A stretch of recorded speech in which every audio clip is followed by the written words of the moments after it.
Oh, wait.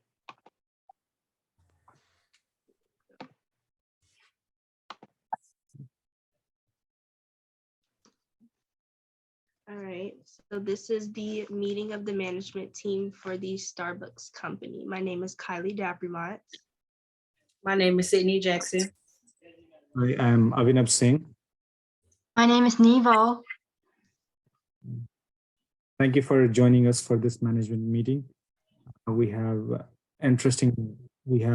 plans, goals, and to tackle our problems. We have come up with the goals laid out for you. Thank you for joining.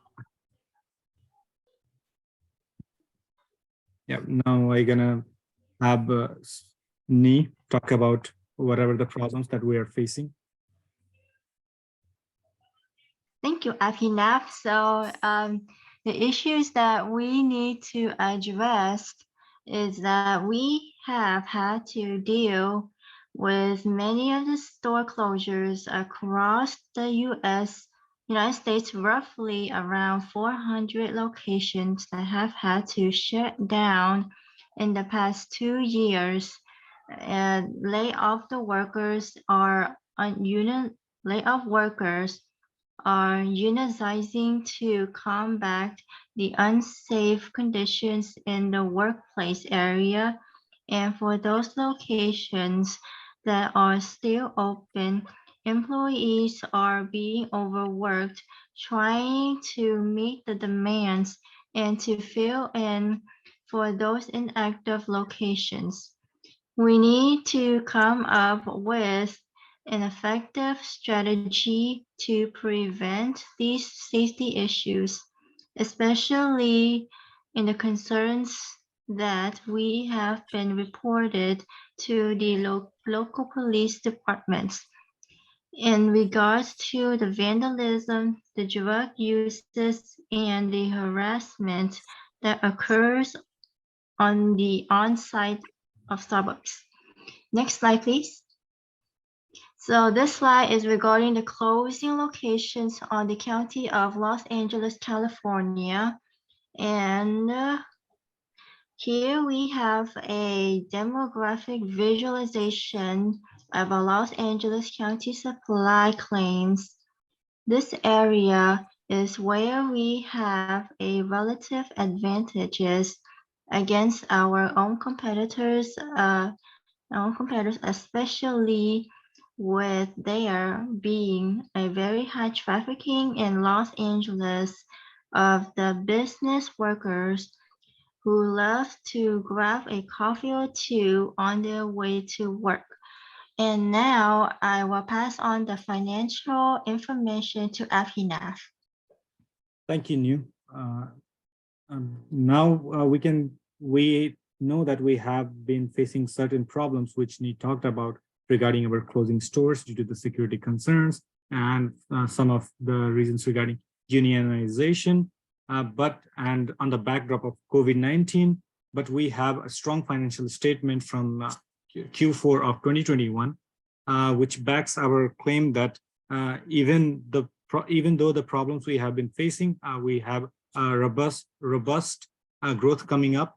We project to open 3 to 4% of number of store location in the North America segment.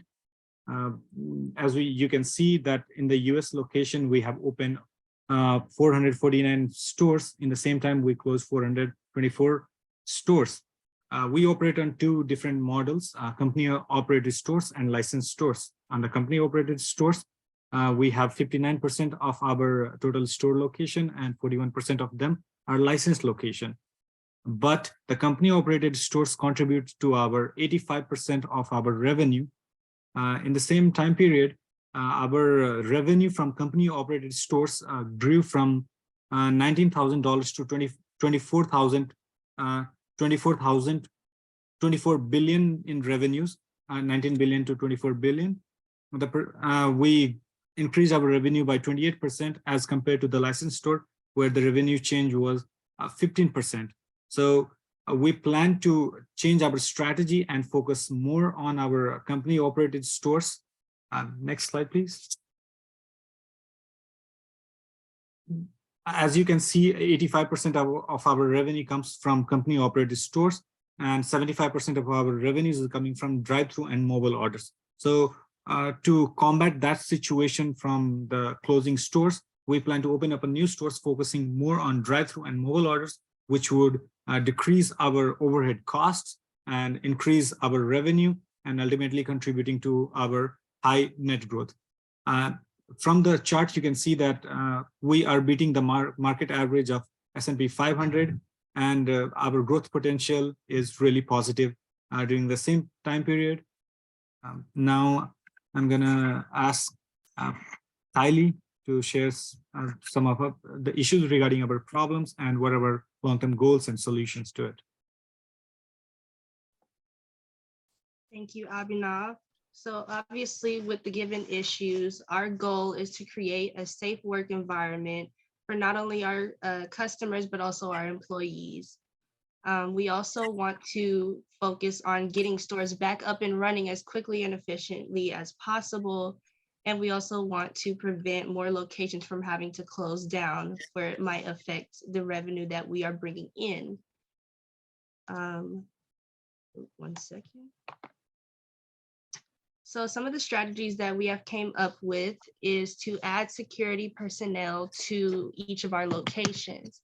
So this can be beneficial because it can add a sense of comfort for our workers and our customers, knowing that there's someone there who is purposely there for protecting and surveying.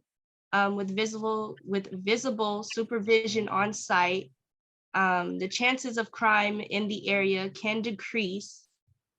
Also, another strategy we have is to implement new safety protocol training for our employees and our managers on site, such as active shooter training and also providing mental aid.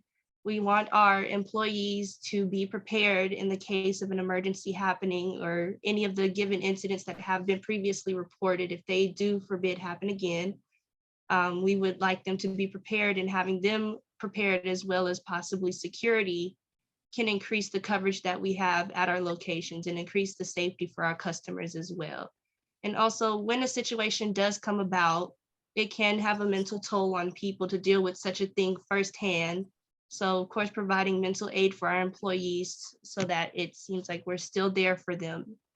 And I'm also going to pass it on to Sydney to explain our other strategies that we had came up with. Okay, so another strategy that we did come up with for our Starbucks would be to close down the public bathrooms that we did have.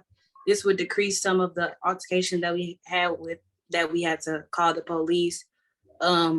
But this would be a disadvantage to some of the people that would like to come in and actually interact inside with with our employees. And then the next strategy that we have would to be keep these locations shut down and move to neighboring communities. But we would also like to open new locations using drive-through and mobile order operations. So with this, we feel that mobile orders and drive-through are the new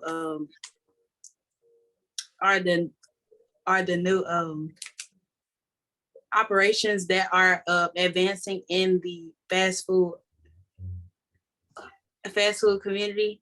So with that, as we do make money off the drive-through and mobile order, we can use that revenue to open up new locations, and we can also use some of that revenue for the security personnel and new safety protocol. And adding to that Sydney's statement, we also want to ensure our customers that although we are closing few of the locations and focusing more on pickup locations, we are in no rush to close our most prized locations where customers come up, hang out, engage in their work, have their meetings, because that's what we strive for, building personal connections to our loyal customers and having them a sense of security that they can have a coffee and hang out with their friends. The thing with focusing more on mobile pickup location is during our stats, when we look at our stats, many of our customers were more focused towards the mobile pickup because of the pandemic that changed people's habit. So which we are trying to cater towards those customers as well. This would also increase the incentive for new customers. This will also cater to people with disability who do not have to get out of their car and come inside the Starbucks location. But we do want you to come inside the location, of course. And for the shareholders, this would increase the profitability. Talking about the existing locations, what Kylie talked about, we will be implementing those security measures, safety protocols to our existing locations. And for the new locations, we are focusing more on mobile and drive-through locations. Thank you so much. It's been a wonderful time for you as a shareholder and as a loyal customer. We hope to increase our sales and open up in new avenues so that we can serve you better. Thank you.